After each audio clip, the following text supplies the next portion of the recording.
Donc, de manière brève, parce qu'on vous a promis de faire ce cours,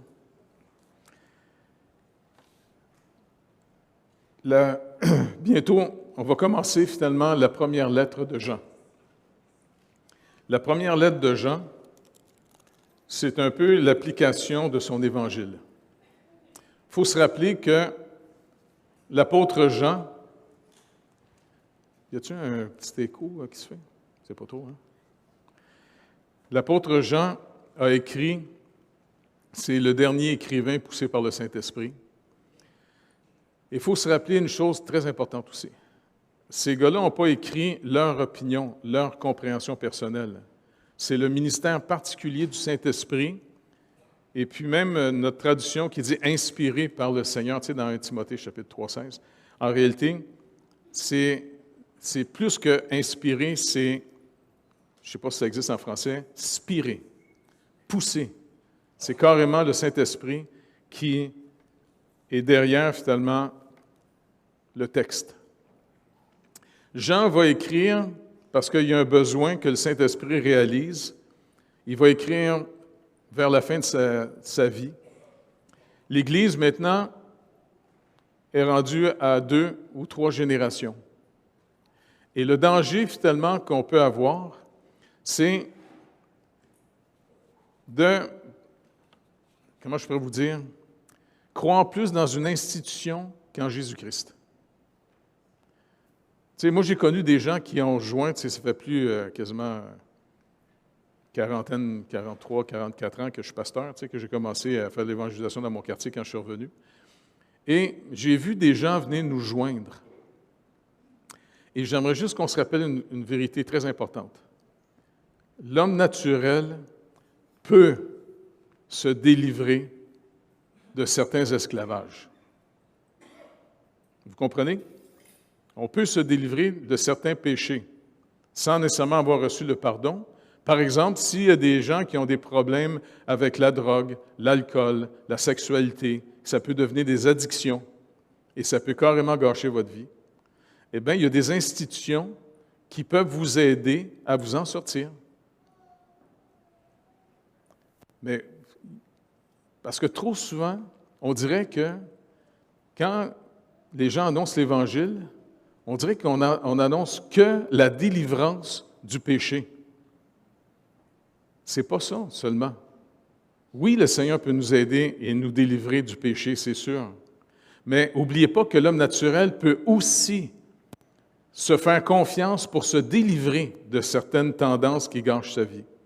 Par exemple, moi j'ai des amis, pas sûr du tout qu'ils soient des croyants, mais quand ils étaient jeunes, ils étaient esclaves de l'alcool, de la drogue. Et aujourd'hui, parce qu'ils ont été chez les alcooliques anonymes ou bien la drogue, ainsi de suite, bien, ils s'en sont sortis.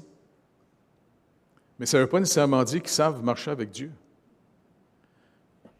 Le salut en Jésus-Christ, ce n'est pas simplement se débarrasser de nos péchés, même si ça fait partie finalement de ce qu'il nous promet. Et c'est une chose que normalement, on devrait travailler à être affranchi de ce qui gouverne nos désirs. Parce qu'n'oubliez pas, votre raison fonctionne pour trouver des raisons à vos désirs. Et c'est pour ça que c'est important que le Saint-Esprit produise en nous des désirs contraires à ceux de la chair. Maintenant, le trésor de la vie chrétienne, d'après vous, c'est quoi? Je sais que vous avez peur du piège, là, que je vous tends. Le trésor de la vie chrétienne, c'est de marcher avec le Seigneur. Et ça, naturellement, nous ne pouvons pas marcher avec le Seigneur. Soyons très clairs. Vous pouvez faire de la religion, et c'est très dangereux. Parce que la religion, c'est comme un acteur qui apprend les règles du groupe pour jouer à ça. Mais si vous n'avez pas la vie, vous allez juste acter la vie. Et donc, c'est vraiment important pour nous ce que Jean va nous écrire. Il va nous montrer que la vie, elle est venue. Elle s'est manifestée au milieu de nous en s'incarnant, en devenant un être humain. La vie, c'est la deuxième personne de la Trinité. La parole de Dieu, c'est la deuxième personne de la Trinité. Et la vie était la lumière des hommes quand Dieu nous a créés. N'oubliez pas, il nous a créés vivants. Mais en mangeant l'arbre de la connaissance du bien et du mal, on a perdu la vie et on est sombré, on est tombé dans les ténèbres. Et comment, d'après vous, Satan a tendu le piège à Ève? Est-ce que vous vous rappelez comment il a tendu le piège? C'est sûr qu'il a comme lancé le doute. Dieu a-t-il réellement dit? Mais ça, c'est trop facile, celle-là. En réalité, la manière qu'il a fait tomber la femme, et puis malheureusement, l'homme était à côté d'elle, puis il n'a rien dit. C'est comme s'il a fait de la femme son bouc émissaire en la laissant, elle, manger de l'arbre de la connaissance du bien et du mal, et après, il en a mangé. Mais pour que la femme puisse désobéir au commandement du Seigneur, le malin fait la même chose avec nous ici. Il rôde pour voir comment il va détruire votre vie. Même si vous êtes en Jésus-Christ, il va chercher encore une fois, il rôde pour voir qui il peut dévorer. Et la manière de le faire est simple. Il a provoqué la femme, c'est comme en disant, « Regarde, moi j'ai mon opinion. Moi je te dis que Dieu, il ne veut pas que tu manges de cet arbre parce qu'il pense que si tu manges de l'arbre de la connaissance du bien et du mal, tu vas être affranchi de Dieu, tu vas être capable d'avoir par tes propres raisonnements, tu n'auras plus besoin de dépendre de Dieu. Tu vas avoir l'autonomie. Tu vas être comme Dieu. » Et la femme est tombée dans le piège en jugeant par elle-même, en regardant le fruit. Elle constate que le fruit n'a pas l'air si mauvais que ça. Elle juge. Elle a fait son propre jugement. Et je sais que dans notre société d'aujourd'hui, où on éduque nos enfants à compter sur eux, et c'est vraiment un défi pour les croyants d'aujourd'hui, est-ce que vous comptez sur la parole de Dieu ou vous comptez sur votre propre capacité? Quand la raison prend le dessus au-dessus de la révélation, c'est une catastrophe. Et c'est le chemin des pharisiens. Et ils se prétendaient très religieux, mais ils n'avaient pas la vie. Même un très grand théologien de l'époque, qui était même un monsieur très gentil, monsieur Nicodème, il vient voir Jésus, qui est un jeune prédicateur qui vient du nord, finalement, d'Israël, et il sait très bien que ce jeune prédicateur, eh bien, finalement, il veut lui donner, parce qu'il est une notoriété, il est une vedette théologique. Et tu sais combien de fois on veut coller nos fesses à côté d'une vedette? Hein? En pensant que si... Tu sais combien de fois... Je me rappelle, c'était une joke, mais en tout cas... Moi, je ne connais rien dans le hockey. Puis un jour, on était à Cartierville, et puis à un moment donné, il y a 2-3 gars qui viennent me voir. « Hey, il y a un des goalers, un des gardiens de but du Canadien qui est à l'église. » Moi, je ne connaissais pas le gars, pas en tout. Puis je dis, mais pourquoi vous êtes excité de même? Non, non, mais gars, hey, ça va être une publicité pour l'Église. Non, non, non, non, non, non. Alors, regarde bien, même si le goaler est là, bien, tant mieux pour lui. Il a juste à croire au Seigneur Jésus-Christ pour être sauvé. Tu comprends? Je ne veux pas que les gens viennent pour croire au goaler. Parce qu'ils vont manger un poc dans le front. C'est Jésus-Christ qui sauve. Ce n'est pas l'Église, ce n'est pas le védétariat, ce n'est pas le show.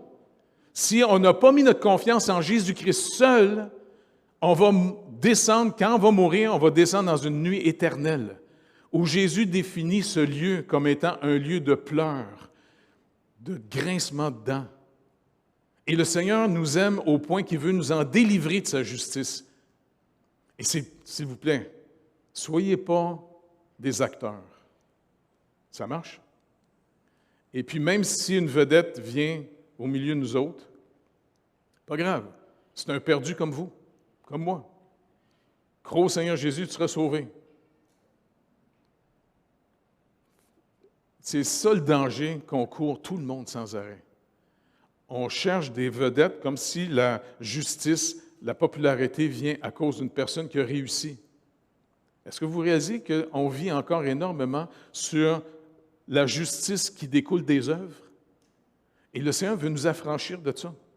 Et c'est pour ça que Jean va en parler énormément dans sa lettre.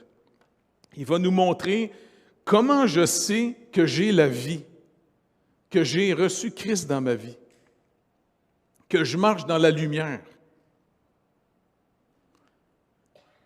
Eh bien, il va définir des choses bien simples en disant, bien, si tu dis que Dieu t'a aimé, inévitablement, il y a une réponse. Tu vas l'aimer. C'est normal. Mais en même temps, fais attention parce que tu peux te faire accroire. Jean, il travaille énormément sur le danger de l'illusion. On peut se faire des illusions. Bien des gens peuvent s'imaginer Dieu comme ils le veulent, quasiment pour en faire de Jésus un génie dans la bouteille qui va donner des vœux. Pas vrai? Donc, il va dire, si tu dis que vraiment tu aimes Dieu, tu peux vérifier si vraiment c'est vrai. Et comment? Il dit dans sa première lettre. Oui, si tu aimes ton frère dans le Seigneur, ta sœur, un amour propre, un amour de fidélité, ça, c'est la caractéristique de ceux qui ont vraiment la vie. Et si on a la vie, on marche dans sa lumière. Quelqu'un qui marche dans la lumière, il ne se cache pas. Il ne peut pas se cacher, il marche dans la lumière. Celui qui marche dans les ténèbres, c'est quelqu'un qui veut cacher sa vie et souvent présenter devant les autres une autre image, de faire à croire. Donc, Jean travaille énormément là-dessus. C'est comme une application de son évangile, parce qu'il va nous rappeler des vérités essentielles dans son évangile. Malgré les miracles incroyables que Jésus faisait, Jésus rappelle à ses disciples, « Je sais qui croit, et cette majorité de gens ne me croient pas. » Les gens cherchent, encore une fois, leur avantage. Ils ne cherchent pas, finalement, le vrai libérateur. C'est pour ça qu'il va commencer sa lettre en disant « Ce qui était dès le commencement ». Vous avez remarqué, il n'a pas pris, finalement, il a dit « ce qui était » dès le commencement. Il n'a pas marqué « celui qui était » depuis le commencement. C'est pour ça qu'il veut présenter, au fond, celui qui s'est incarné. Avant d'en parler, il veut présenter qui il est. Il est la vie, la lumière, il est finalement le Logos de Dieu, la raison de la création, le Créateur par lequel le Père a tout créé, ce qui rappelle aussi au chapitre 1 de son Évangile, quand il commence ça, il nous rappelle finalement que... Et il va commencer à définir en disant « ce que nous avons entendu, ce que nous avons vu de nos yeux, ce que nous avons contemplé et que nos mains ont touché concernant la parole de vie. » En d'autres mots, il dit, je vais vous parler, nous allons, parce que quand le « nous » ici, c'est lui et les autres apôtres. Ils vont parler comme des témoins. Et puis il dit, ce n'est pas une vision qu'on a eue, là. On a vécu avec lui. Vous vous rappelez, même quand Jésus est ressuscité, Thomas avait beaucoup de difficultés à le croire, mais un jour, il est revenu, la deuxième fois que Jésus est apparu. Parce que Thomas avait dit même aux disciples, quand ils ont dit « Non, non, on a vu le Seigneur, il est ressuscité. » Non, non, il dit « Moi, là, en d'autres mots, il craint que les gars ont une vision, une illusion. » Thomas. Et il va dire « À moins que je touche ses plaies. » Et vous vous rappelez, quand Jésus est revenu une deuxième fois, Thomas était là. Et Thomas, il panique un peu devant le Seigneur, il le voit. Puis le Seigneur va dire « Avance, mets ta main dans mon côté, le côté où la lance l'avait percé. » Donc, ce n'est pas une illusion, ce n'est pas une vision. Et c'est pour ça que c'est des témoins qui vont nous parler.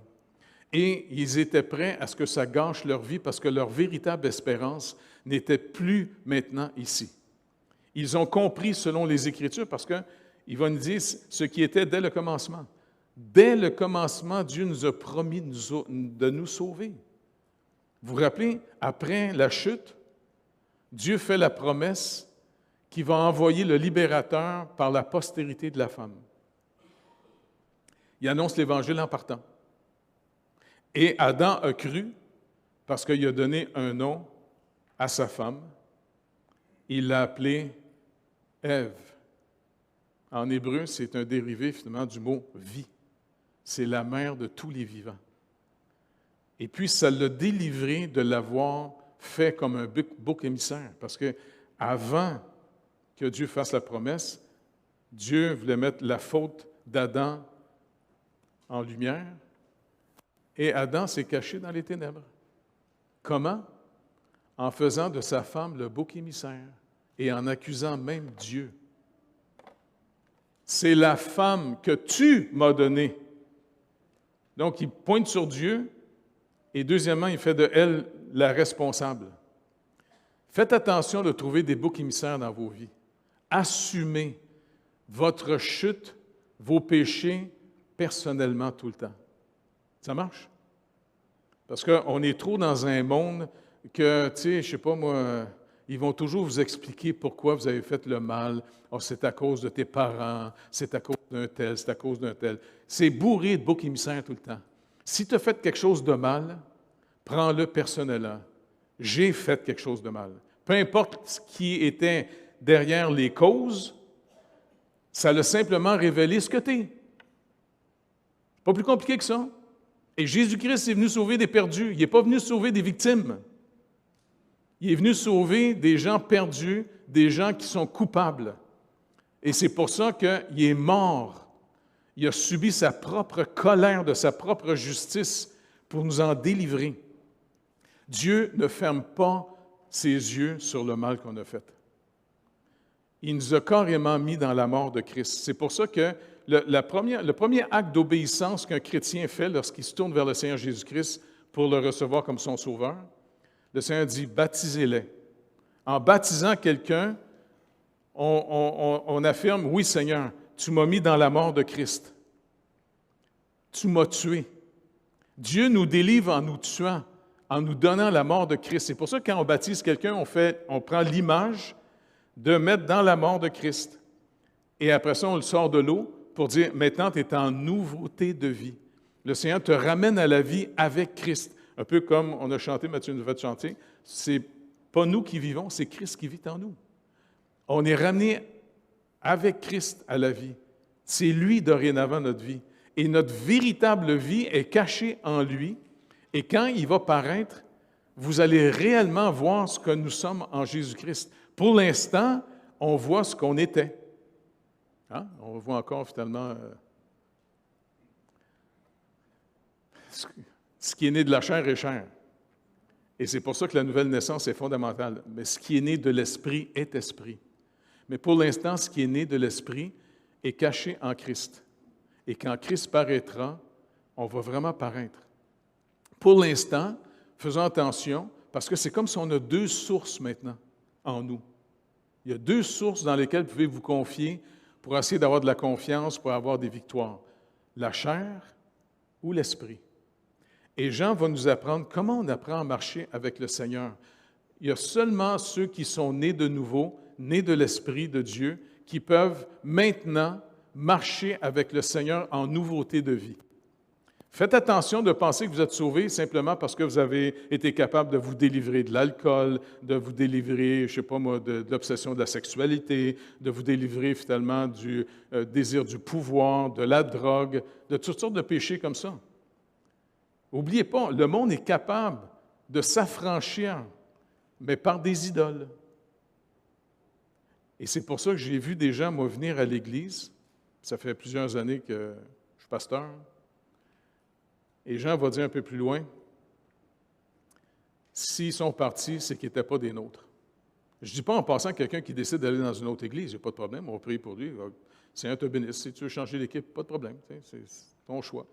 Mais quand je retrouve des gens qui, pendant des années, ont marché avec nous autres et qui aujourd'hui sont dans le monde et qui vivent comme le monde, mon grand fardeau, c'est est-ce qu'ils ont vraiment mis leur confiance en Christ ou ils ont juste joint le groupe, l'Église qu'on est, pour trouver un milieu plus sain?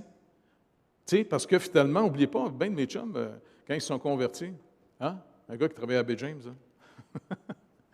Eh bien, finalement, le Seigneur a délivré bien du monde de la drogue, pas vrai?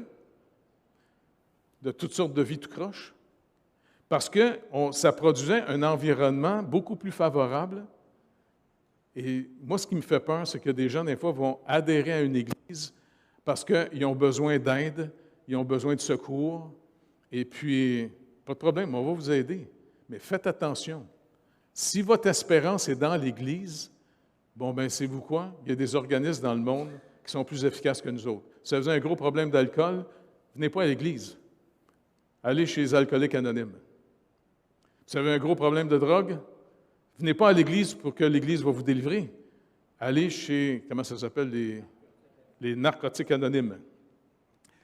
Et puis, il y a toutes sortes d'organismes qui essaient de s'aider, de trouver comment dans la chair, dans notre capacité naturelle, on peut se délivrer de certaines choses. Donc, c'est vraiment important pour nous. C'est important. Ça ne veut pas dire qu'on... Moi, je ne suis pas contre ces organismes-là du tout. Souvent, ils sont peut-être mieux équipés que nous autres pour vous aider. Tu sais? Pas vrai? Je ne sais pas, moi, quand je suis malade, je vais voir mon ami, le docteur.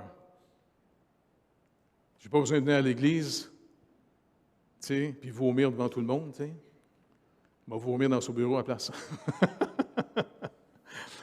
Mais il est capable de soulager ma vie, il est capable de m'aider à mieux vivre, mais il ne va jamais dire « Écoute, j'ai une pilule qui va te donner la vie éternelle. » Vous comprenez? On peut s'aider les uns les autres dans la chair, dans le projet qu'on marche.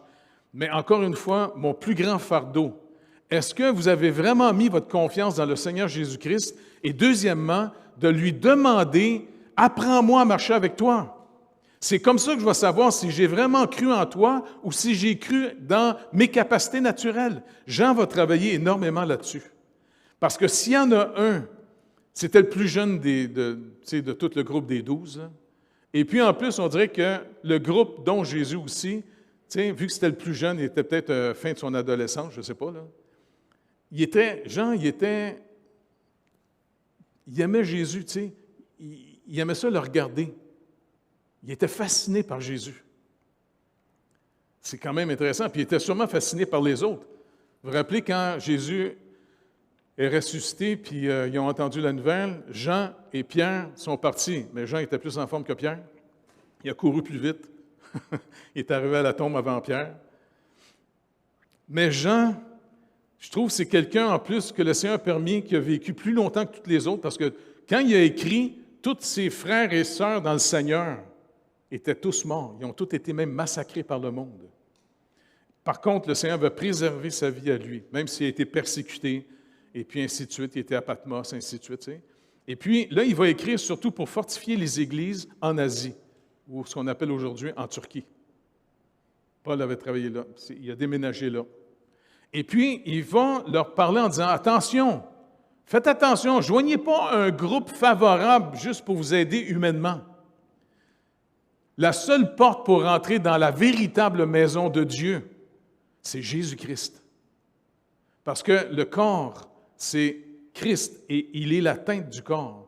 Donc, quelqu'un peut entrer ici sans être né de nouveau et vivre avec nous autres pendant des années, jusqu'à temps qu'une petite chicane arrive, puis « Ah, là, je vous aime plus. On va trouver une église où il y a du monde plus le fun. » Bien, si vous trouvez du monde toujours plus le fun, bien, en réalité, ce n'est pas en Christ que vous avez cru.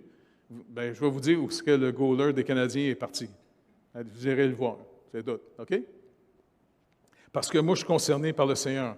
Nous, les anciens, on va rendre compte au Seigneur comment on s'est occupé de vous autres. Et puis, moi, je suis content, tu sais, c'est le fun en vieillissant, là. Avez-vous remarqué, les vieux, nous autres, les vieux, là? Avez-vous remarqué comment le temps passe vite? L'été, il va déjà finir bien vite. On sort les râteaux bien vite. Puis la pelle. C'est le fun. Écoute, dans pas grand temps, on va aller souper au ciel. Pas le fun, ça? Quand le Seigneur va nous accueillir, on s'en va au festin de l'agneau. Ça va être fascinant. Donc, je sais, selon les Écritures dans Hébreux, chapitre 13, il nous est rappelé une chose, c'est pour ça que je vous ai demandé, priez pour nous, s'il vous plaît, nous autres les anciens. Parce qu'on a une tâche à qui Dieu donne plus de responsabilités. Oui, il va nous soutenir, mais il va nous en demander plus. Et nous autres, hein, il va falloir rendre compte de tous les gens que le Seigneur a amenés à l'Église. Et c'est pour ça que régulièrement, il faut toujours rappeler, vous avez cru en quoi? Faites attention. Est-ce que c'est en Jésus-Christ seul que vous avez cru? Est-ce que quand vous venez à l'Église, c'est pour vraiment réaliser que Christ est au milieu de nous? Développez ça, c'est important. C'est ça qui fait qu'on a beaucoup plus de respect et d'amour pour l'Église, parce que quand le Seigneur se manifeste au milieu de nous par les frères et sœurs, là, qui ne s'en rendent même pas compte, c'est ça qui est fascinant. Dieu peut se servir d'un frère et d'une sœur pour vous montrer qu'il est là. Pas vrai? Donc, on n'a pas besoin de toujours regarder les gens. C'est arrivé souvent là, dans l'Église, même des fois dans les messages. Je racontais souvent cette histoire-là, elle était sympathique et drôle. Un gars qui critiquait dans sa voiture en s'en venant avec sa femme. « Ah, je suis tanné, on était en Quartier-Ville à l'époque. Je suis tanné dans cette église-là. Parce que le local, là, c'est pas un beau local. En plus, c'est au premier étage, puis il y a plein de colonnes. C'est plate, là. Je suis tanné d'être là. » Puis moi, je commence le message en disant, en passant ceux qui n'aiment pas les colonnes, là, tiens. Puis je commence à décrire le gars, puis je ne savais même pas, je n'étais pas au courant. Il capote bien raide, il vient me voir après le message. « Hey, ma femme, t'as-tu parlé? » « Non, elle ne m'a pas parlé. Pourquoi? »« Ben, je te demande pardon, j'ai critiqué les colonnes, j'ai critiqué le local. » « Bon, ben, demande pardon au Seigneur, parce que moi, je ne suis même pas au courant, tu sais. C'est le Seigneur qui nous a amenés ici. Quand il va être tanné d'être ici, il va nous amener ailleurs. Regardez ce qu'il nous a amenés. Certains, peut-être, sont venus un matin en disant, « Ah, je suis tanné d'aller à cette église-là. L'été, il fait trop chaud. » C'est trippant marcher avec le Seigneur. Parce que je vous le dis, c'est comme ça qu'il nous rassure, qu'il est vraiment en train de nous apprendre à marcher avec lui. Paul le dit, c'est pas moi qui vis, comme il l'a fait chanter, c'est Christ qui vit en nous. Mais il faut développer cette vie-là. Donc, Jean va nous en parler. Fait que je vous conseille de lire la première lettre de Jean et aussi avec son évangile. Ça marche? Lisez ça. Vous allez voir la cohérence incroyable. Et Jean va surtout dans sa première lettre montrer comment on applique ça, comment on vit ça. Vu qu'on a dit qu'il faisait chaud, qu'on va faire ce tour, on va arrêter là. Merci d'être venu malgré la chaleur pour rencontrer le Seigneur. Tu te rappelles-tu comment il s'appelait le joueur de hockey?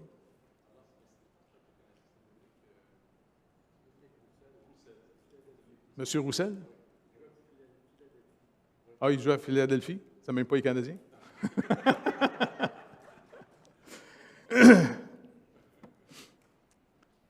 Si jamais Céline Dion vient et elle vient chanter avec vous autres, les chante, là.